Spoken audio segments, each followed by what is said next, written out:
you're uncomfortable, in deep pain, angry, yearning, confused, you don't have a problem, you have a life. Being human isn't hard because you're doing it wrong, it's hard because you're doing it right. You'll never change the fact that being human is hard, so you must change your idea that it was ever supposed to be easy. When a woman finally learns that pleasing the world is impossible, she becomes free to learn how to please herself. This life is mine alone, so I have stopped asking people for directions to places they've never been. When women lose themselves, the world loses its way. We do not need more selfless women. What we need right now is more women who have detoxed themselves so completely from the world's expectations that they are full of nothing but themselves. What we need are women who are full of themselves. A woman who is full of herself knows and trusts herself enough to say and do what must be done. She lets the rest burn.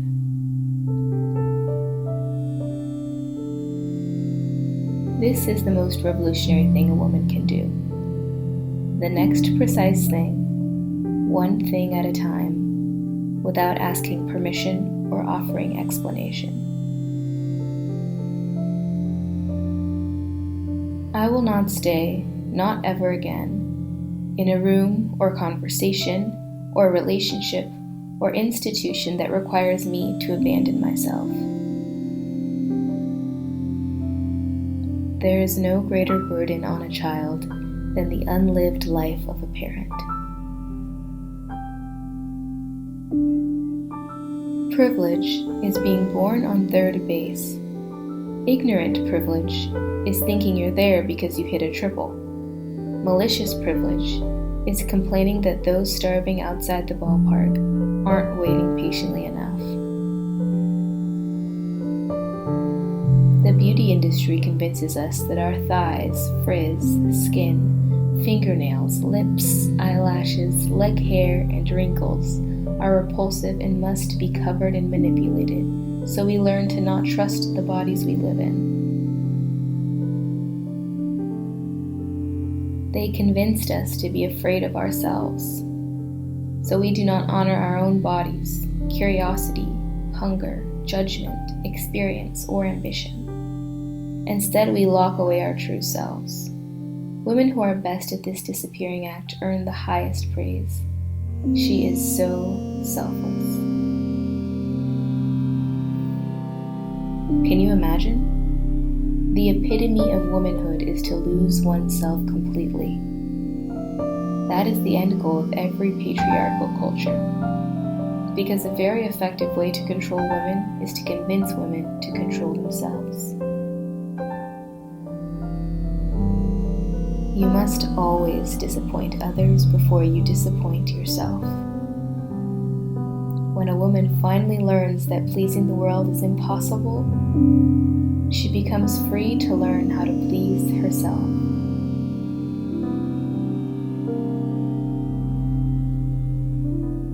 What's better, uncomfortable truth or comfortable lies? Every truth is a kindness, even if it makes others uncomfortable.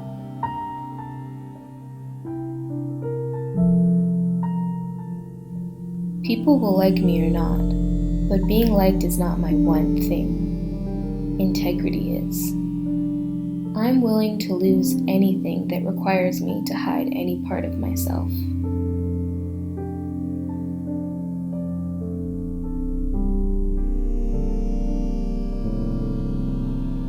Whether you are brave or not cannot be judged by people on the outside. Sometimes being brave requires letting the crowd think you're a coward. Sometimes being brave means letting everyone down but yourself.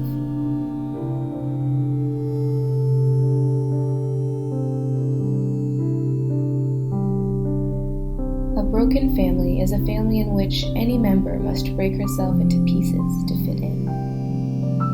A whole family is one in which each member can bring her full self to the table, knowing that she will always be both held and free.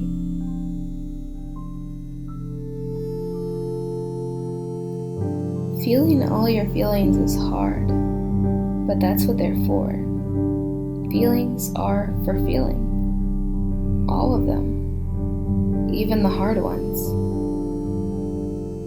I did not know before that woman told me that all feelings were for feeling. I did not know that I was supposed to feel everything. I thought I was supposed to feel happy. I thought that happy was for feeling and that pain was for fixing and numbing and deflecting and hiding and ignoring.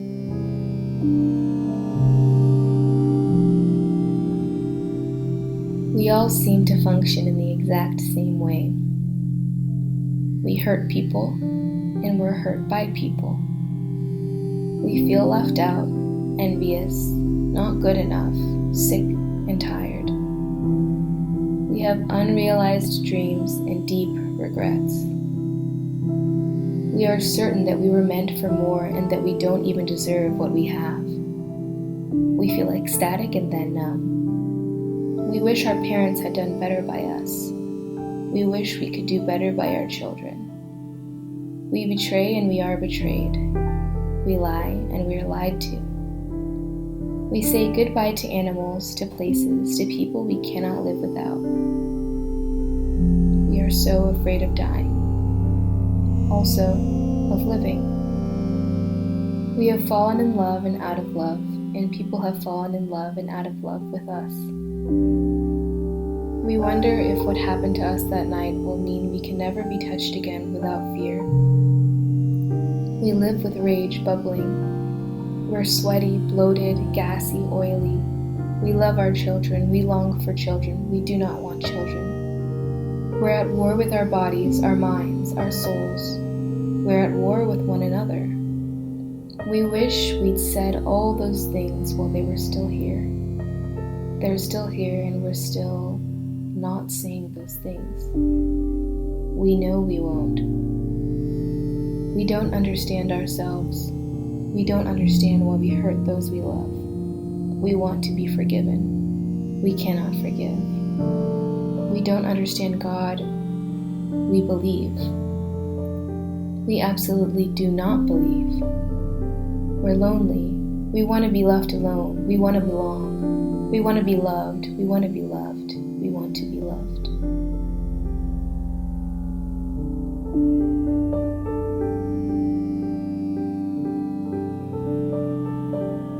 We forget how to know when we learn how to please.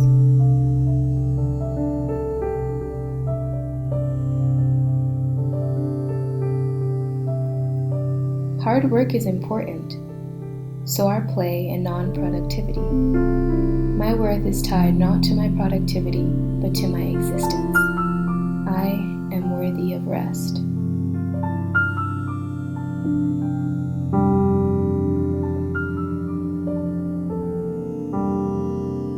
It's just that living with anxiety, living alarmed, makes it impossible to enter the moment, to land inside my body and be there.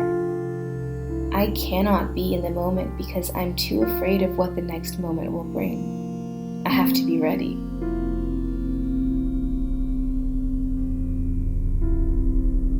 Blessed are those brave enough to make things awkward, for they wake us up and move us forward.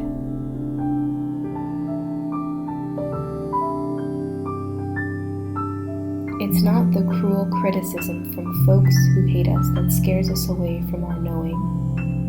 It's the quiet concern of those who love us.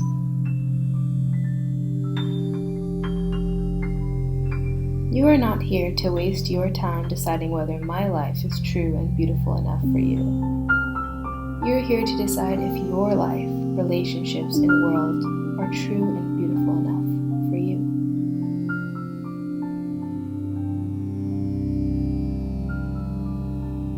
The facts were right there in front of me to see, but the truth was right there inside of me to feel.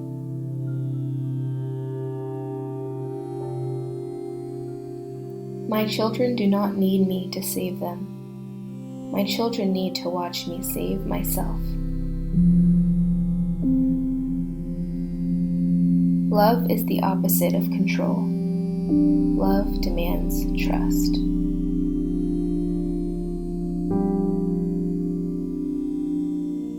Grief is a cocoon from which we emerge new.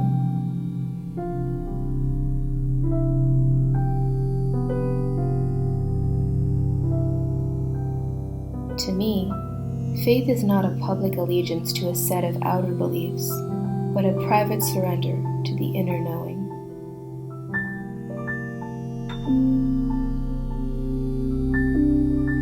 I'm a human being, meant to be in perpetual becoming. If I'm living bravely, my entire life will become a million deaths and rebirths.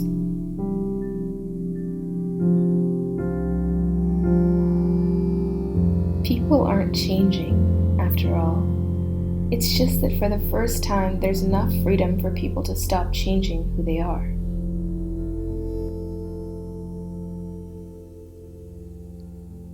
The opposite of sensitive is not brave.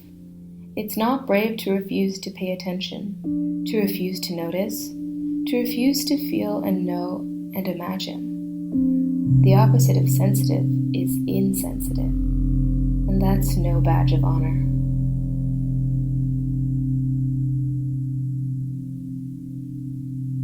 Self-love means that I have a relationship with myself built on trust and loyalty. I trust myself to have my own back, so my allegiance is to the voice within.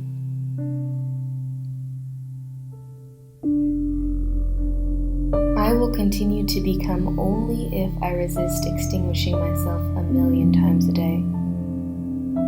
If I can sit in the fire of my own feelings, I will keep becoming. Perhaps imagination is not where we go to escape reality, but where we go to remember it. Our boys are born with great potential for nurturing, caring, loving, and serving. Let's stop training it out of them.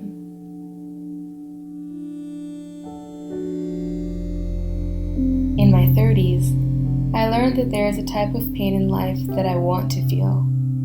It's the inevitable, excruciating, necessary pain of losing beautiful things. Trust, dreams, health, animals, relationships, people. This kind of pain is the price of love, the cost of living a brave, open-hearted life. I'll pay for it. There's another kind of pain that comes not from losing beautiful things, but from never even trying for them.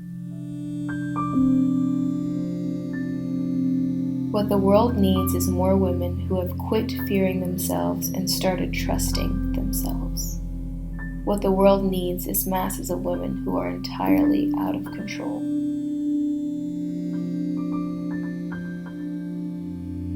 Following our deep desire always returns us to integrity. If your desire feels wrong to you, go deeper. You can trust yourself. You just have to get low enough.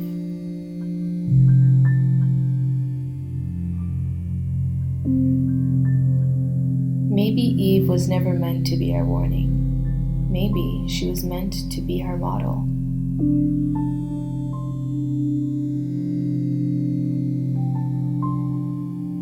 I think we're only bitter about other people's joy in direct proportion to our commitment to keep joy from ourselves.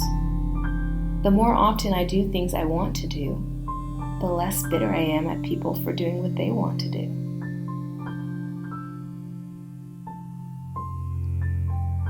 I've noticed that it seems easier for the world to love a suffering woman than it is for the world to love a joyful, confident woman. We say, I feel like, instead of I know.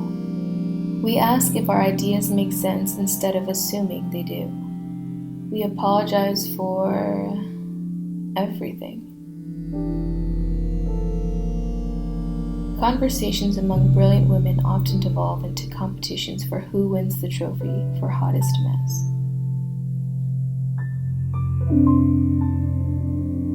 Every time you pretend to be less than you are, You steal permission from other women to exist fully. Don't mistake modesty for humility. Modesty is a giggly lie, an act, a mask, a fake game. We have no time for it.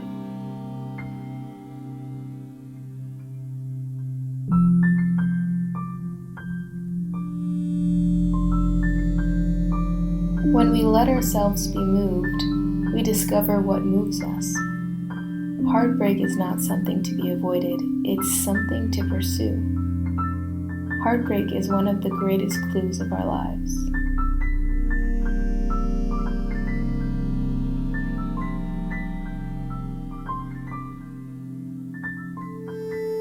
We all want purpose and connection. Tell me what breaks your heart, and I'll point you toward both.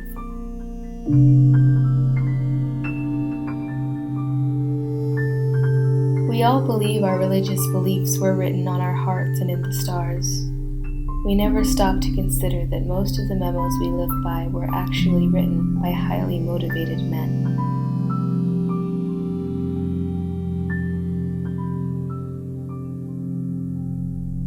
For the first time in my life, I decided to trust myself. Even though that meant moving in direct opposition to my parents, I decided to please myself instead of my parents. I decided to become responsible for my own life, my own joy, my own family. And I decided to do it with love. That's when I became an adult.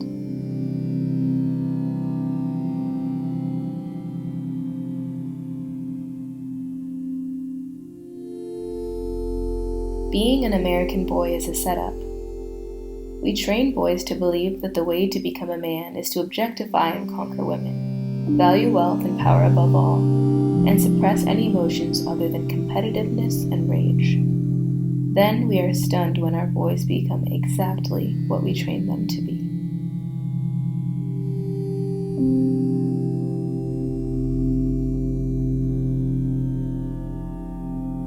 The problem is that the parts of themselves that our boys have been banished from are not feminine traits, they're human traits. Human qualities are not genders. What is gendered is permission to express certain traits.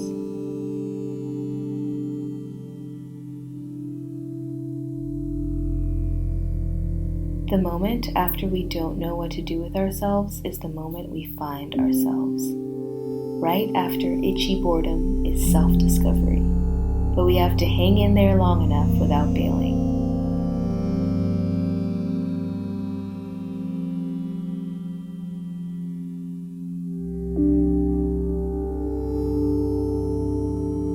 Rebellion is as much of a cage as obedience is. They both mean living in reaction to someone else's way instead of forging your own.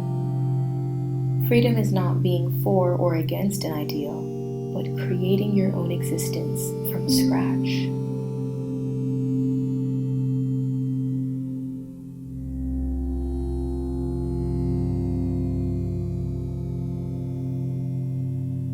I burned the memo that defined selflessness as the pinnacle of womanhood. But first, I forgave myself for believing that lie for so long. Selfless women make for an efficient society, but not a beautiful, true, or just one. When women lose themselves, the world loses its way. We do not need more selfless women.